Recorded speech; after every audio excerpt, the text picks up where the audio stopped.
Just as my mother-in-law was heading over to the couple to retrieve the Tupperware, my father-in-law suddenly collapsed, tumbling out of his chair. Everyone's attention immediately shifted to him.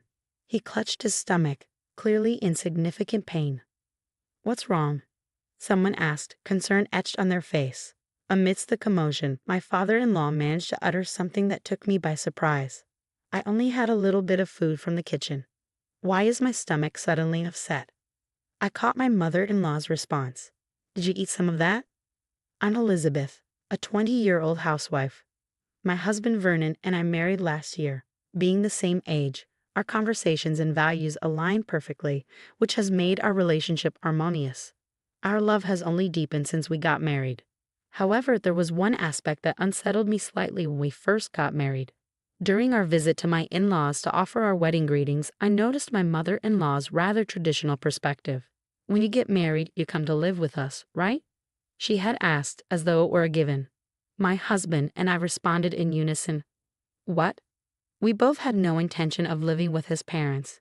My husband clarified, "No, we plan to live independently, just the two of us." My mother-in-law's reaction was one of shock. "What? But you're the eldest son." Both my husband and I were taken aback and uncomfortable with her response. Sensing the tension, my father-in-law interjected, "That's an old-fashioned way of thinking. Do whatever you want, Elizabeth and Vernon." While that seemed to settle the matter for the moment, another issue loomed, worsening the atmosphere. Neither my husband nor I had planned a wedding ceremony. We preferred to avoid anything too extravagant and had discussed using the money for travel and other experiences instead. When I informed my parents about our decision, my mother-in-law's face turned a shade of green. "How can you not have a wedding?" My mother-in-law's voice was filled with disbelief. As I mentioned before, she was quite traditional and strongly opposed our decision to skip a wedding. "How will we explain to our relatives that the eldest son isn't having a wedding?" she demanded. To her, the eldest son's wedding was a significant event, and she couldn't accept any deviation from her beliefs. Fortunately, my father-in-law came to our rescue. "None of the relatives really care about the wedding," he said. "They just see it as a chance for a nice meal. In time, they'll forget there wasn't a wedding. If you two decide against it, that's perfectly fine." His understanding and respect for our wishes were a relief, sparing us from having to conform to my mother-in-law's traditional expectations. Despite her disappointment, we went ahead with our plans. We married without a ceremony and began living independently. I embraced my role as a housewife, supporting my husband by handling the daily household tasks. I find joy in preparing lunch and dinner for him, and our life together has been fulfilling and happy. I think it will be even more enjoyable when we have children someday. About 2 months after our marriage, my parents-in-law invited us to visit. Given the previous disagreements with my mother-in-law, we were a bit apprehensive.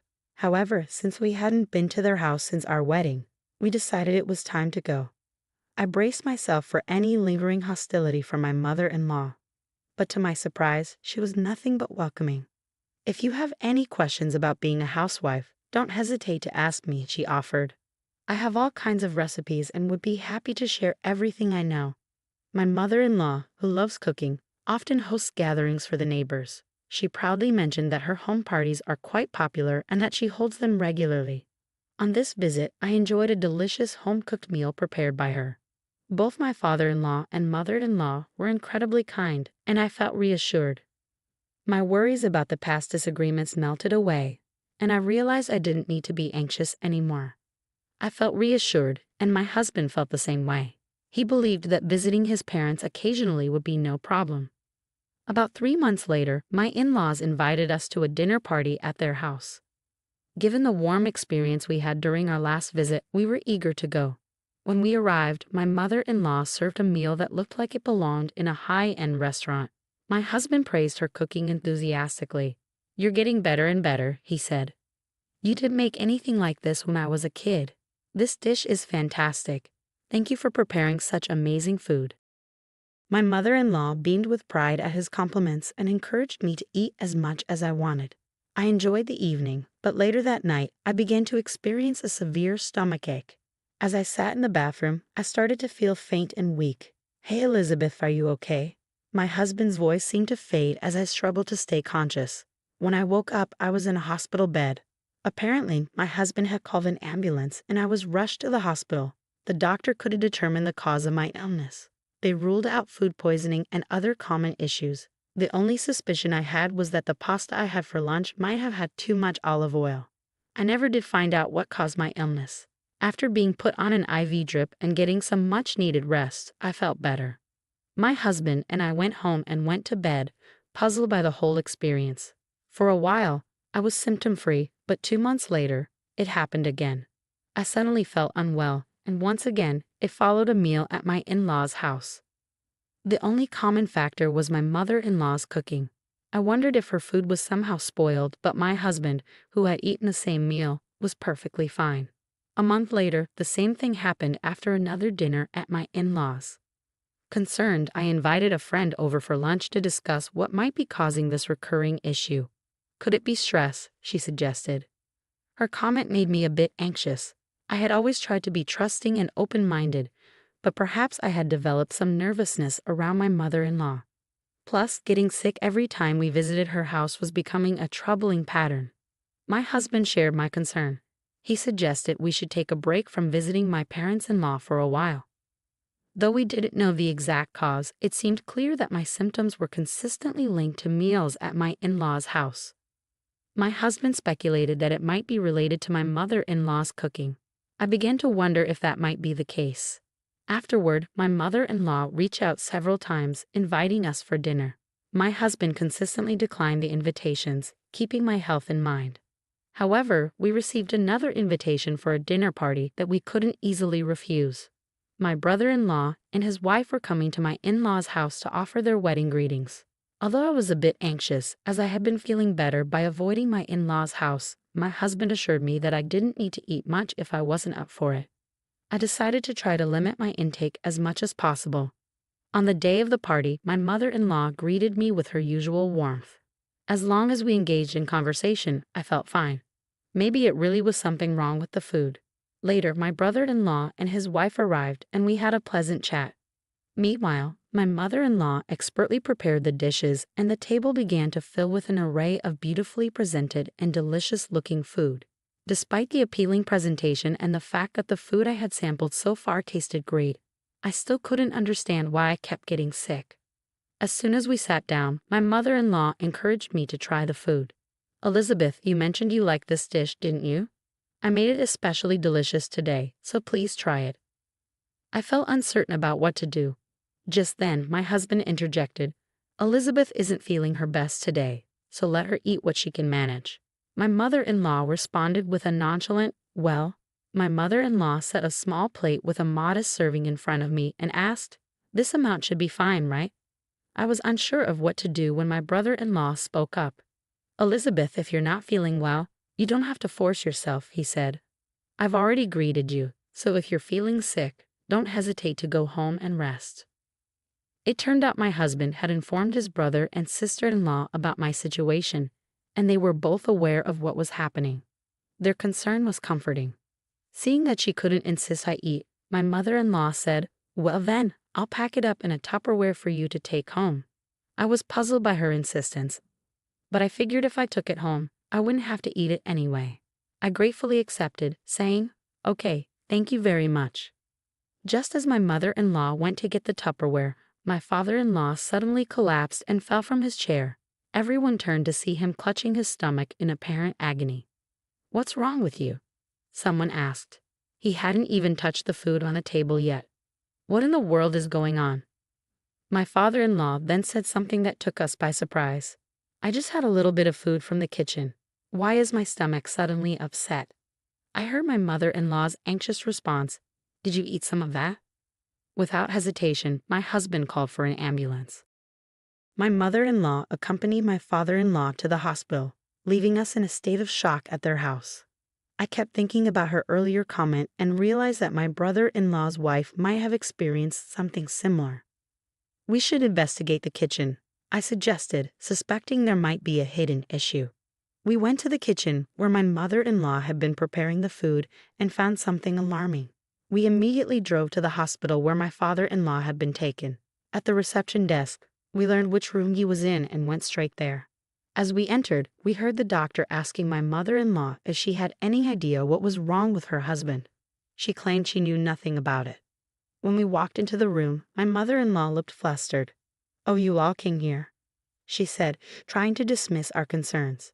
"It's all right. As long as I'm here, everything will be fine." But we were determined not to let this opportunity slip by. "I need to talk to you," I said firmly, walking up to her with my husband, brother-in-law, and his wife following. "What is wrong with you all?" I demanded. My father-in-law's condition had stabilized somewhat, and his complexion looked better, but the cause of his distress was still unknown. Apparently, he had been conscious for a while after arriving at the hospital. But after multiple trips to the bathroom, he became severely dehydrated and lost consciousness. I looked my mother-in-law straight in the eye, took something out of my bag, and held it up for her to see. When she saw it, her face turned pale. "Do you recognize this?" I asked. "Did you? Well, what is it?" she stammered, feigning ignorance. "This is a laxative," I said. I couldn't understand why there were so many powdered laxatives in the kitchen. My mother-in-law fell silent at my discovery. The doctor, examining the situation, said, "It appears your father-in-law's symptoms were caused by ingesting a large amount of laxative. We'll run some tests to confirm. If we find evidence of laxatives, we'll need to ask him when he ingested them. If he doesn't know, it means someone else intentionally administered them, which could lead to charges of injury." My mother-in-law's face went pale with panic. "No, it's not like that," she stammered. "I didn't try to make him eat that food. It was just negligence." My husband, visibly upset, pressed her. "Then who were you trying to feed this to?" "It's not." My mother-in-law began to protest, but her voice faltered. "If you won't tell us, we'll have to involve the police and have them investigate," my husband said firmly. Realizing she had no other option, my mother-in-law confessed. "All right, I'll tell you. It was meant for Elizabeth. I intended to punish her by putting laxatives in her meal." "Punish me? What did I ever do to deserve this?" I asked, bewildered. "You're the reason my son has become a bad son," she said bitterly. "You didn't live with us, and you didn't have a wedding. It's all because of you persuading him to make these decisions. You're my enemy." Her resentment seemed unfounded and unjustified. My husband and I looked at each other, appalled. "Is this why you've been putting laxatives in the food I've been eating?" I asked. "It wasn't a lot of laxatives before," my mother-in-law insisted, trying to minimize her actions. "That's why you were fine." "Don't be ridiculous," I retorted. I was rushed to the emergency room. "How can you claim it wasn't a lot?" My husband and brother-in-law echoed my frustration, condemning her actions. "I can't forgive you for what you did to Elizabeth," my husband said angrily. "I'd be furious too if it were my future wife being treated like this." Both my husband and brother-in-law declared that they were disarming my mother-in-law. Her face contorted with fear and desperation as she begged them not to say such things. My father-in-law, who had been semi-conscious throughout the conversation, finally spoke up. "You've done a terrible thing out of ego. You should be arrested by the police. I'm deeply disappointed in you." "But even if you say that, you're not divorcing me, are you?" my mother-in-law pleaded. "That's not enough," my father-in-law continued. "You're going to pay Elizabeth $30,000 in damages, and of course you'll need to work for it. I won't be helping you in any way." "No, that's impossible," she cried. "I've been a stay-at-home mom all my life." "Shut up," my father-in-law cut her off. "If you don't accept these terms, I'll divorce you immediately and report you to the police." With no other options, my mother-in-law reluctantly agreed. She began working hard to pay me the $30,000, slowly making payments as she worked through her obligations. My father-in-law keeps a close watch on my mother-in-law to ensure she doesn't try to cheat.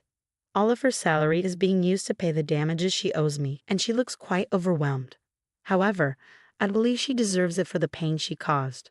Meanwhile, my husband and I are living happily. Both my father-in-law and husband assured me that I don't have to see my mother-in-law again, which has brought me a great sense of relief. I know I've been through a lot, but with the support of my husband and father-in-law, I feel confident that I'll be okay no matter what happens. It's shocking to think that feeding someone food laced with laxatives is a criminal act. It seems extreme for a mother-in-law to act so maliciously without hesitation. I often wonder how my father-in-law ended up married to someone like her, though it seems the two sons turned out to be decent individuals. Although the truth of her character remains unclear, the punishment she is receiving feels appropriate. I hope she works hard to repay the $30,000 and that my husband and I continue to live happily ever after.